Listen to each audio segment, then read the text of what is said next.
Okay, picture this. It's the summer of 1518. You're in the city of Strasbourg, which was part of the Holy Roman Empire back then.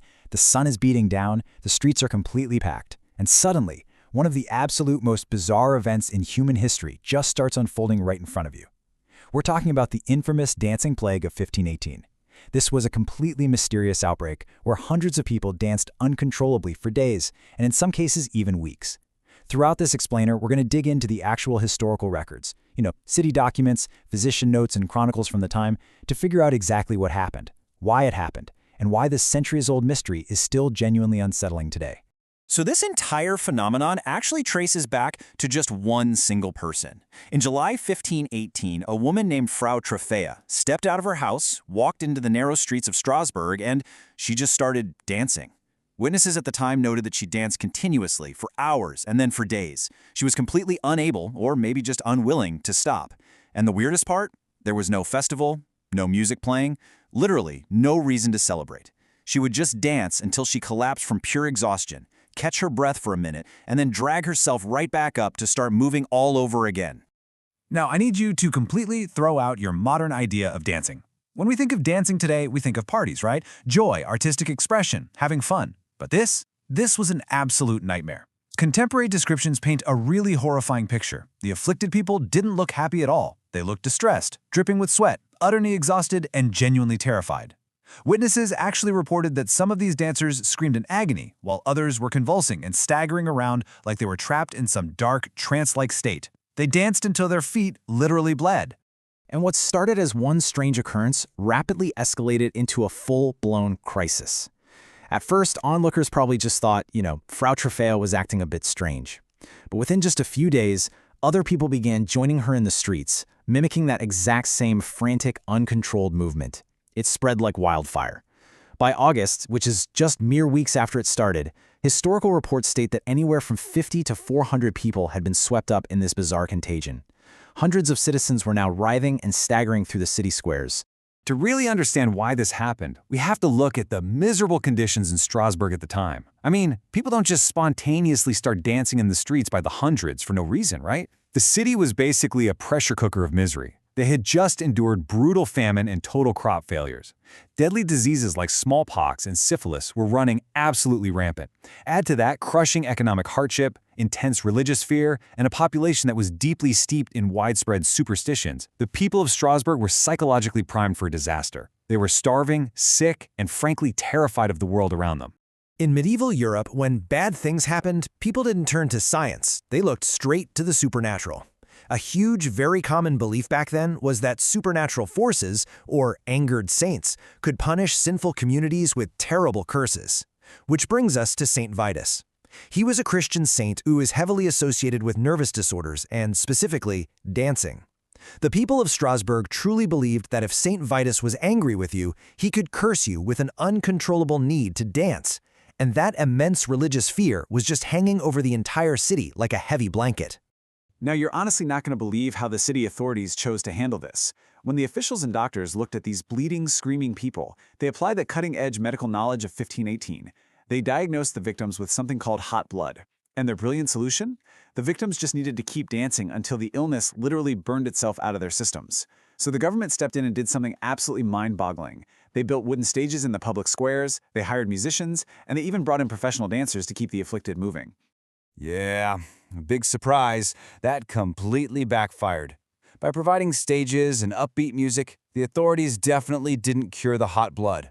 The mania just intensified.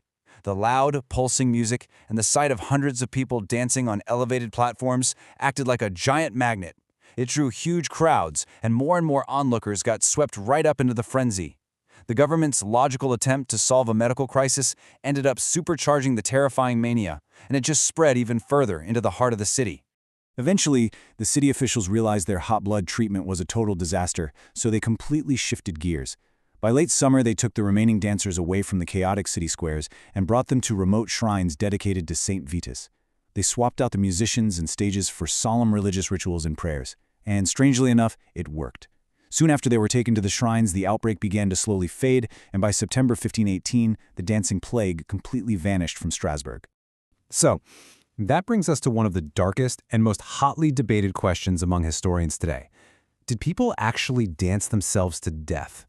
It is a deeply horrifying thought, and the historical records present a pretty confusing picture, so we really need to untangle this to understand the true human cost of what happened.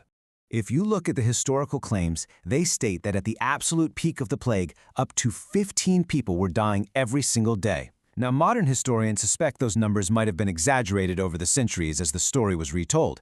But regardless of the exact number, medical experts absolutely agree that nonstop physical exertion in the brutal heat of summer carries very real lethal consequences.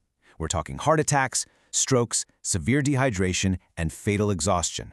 So, while we might never know the exact death toll, the physical danger to these people was undeniably real and incredibly lethal. Okay, here's the twist that completely blew my mind when we were putting this explainer together. Strasbourg wasn't an isolated incident. There's no way. Europe actually experienced several of these dancing manias between the 10th and 16th centuries. For example, back in 1374, along the Rhine River, massive crowds danced uncontrollably through all these different towns and villages. The fact that this happened multiple times across Germany, Italy, and France tells us that this wasn't just some random fluke. It was directly tied to the unique fears, extreme social pressures, and bizarre beliefs of medieval European life. So what's the actual science here? What caused this whole shebang? Today, science points us toward two primary suspects. On one hand, we have a biological theory called ergot poisoning, and on the other, a psychological theory known as mass psychogenic illness. Let's break both of these down and see what the evidence actually supports.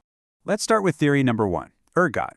Ergot is a type of fungus that commonly grows on damp rye grain, which just so happened to be the main ingredient in medieval bread. What makes ergot so fascinating is that it contains chemical compounds that are actually closely related to the modern hallucinogen LSD. So, for a long time, researchers thought, aha, the starving people of Strasbourg accidentally ate contaminated bread, triggering a massive citywide trip filled with hallucinations, spasms, and all that strange dancing behavior. It sounds plausible, right? But we kind of have to toss that theory out. Most modern historians have completely busted this myth. Because while it's true that ergot causes hallucinations, it also causes severe physical sickness, a total loss of blood flow to the limbs, and really debilitating muscle spasms. Think about it. If you're suffering from ergot poisoning, you are absolutely not going to be capable of dancing frantically for days on end. Your body would physically shut down way before that. So we have to officially rule out the contaminated bread. Which means we have to look to the mind. The most accepted modern explanation is mass psychogenic illness, which you might also know as mass hysteria. This happens when extreme psychological stress spreads through a group of people and actually produces very real physical symptoms. It's basically when massive collective trauma and panic manifest directly in the body. Historian John Waller sums this up perfectly. It's basically a psychological equation for disaster. Look at how these elements stack up. You take overwhelming fear, you add brutal starvation, and you mix in rampant disease. The result? A complete collective trance. The people of Strasbourg were pushed so far past their psychological breaking points by the sheer misery of their daily lives that their minds effectively snapped. It forced them into an altered dissociative state. And remember our friend St. Vitus? In a society that genuinely 100% believed in dancing curses, that psychological stress already had a specific shape to take. Once people saw Frau Troffea dancing and they believed the curse had descended upon their city, their collective terror triggered unconscious imitation. They weren't choosing to dance. Their deeply ingrained religious fears literally hijacked their bodies, causing them to physically act out the exact curse they were so terrified of. This bizarre collision of the mind and the body is exactly why the dancing plague still totally captivates us today. It sits perfectly at the crossroads of psychology, medicine, and dark folklore. I mean, it feels exactly like a surreal horror movie, which is why it constantly inspires modern storytelling and mysteries. It even directly influenced the song Choreomania by Florence and the Machine. Over 500 years later, the echoes of those bleeding feet in the streets of Strasbourg are still resonating through our culture.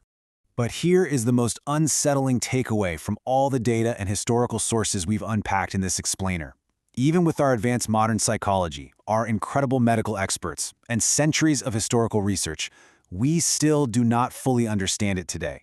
We have really strong theories about mass hysteria, sure, but the exact neurological trigger that kept hundreds of people dancing in sheer agony, that remains an unsolved mystery. Which leaves us with a final, really unsettling question to chew on. Just how much can fear and belief truly influence the human body?